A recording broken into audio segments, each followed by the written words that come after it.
Assalamualaikum.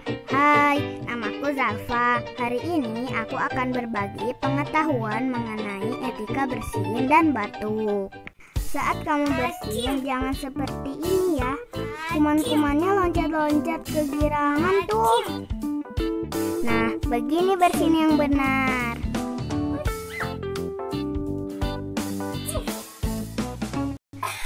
Lalu saat kamu batuk, jangan seperti ini ya. Ih, banyak kuman bertebaran. Kalau ini baru namanya batuk yang benar.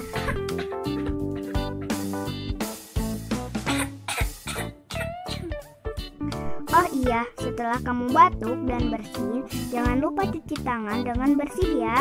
Dan jangan lupa pakai sabun. Sekian pengetahuan mengenai batuk dan bersin. Aku Zalfa, pamit undur diri. Wassalamualaikum.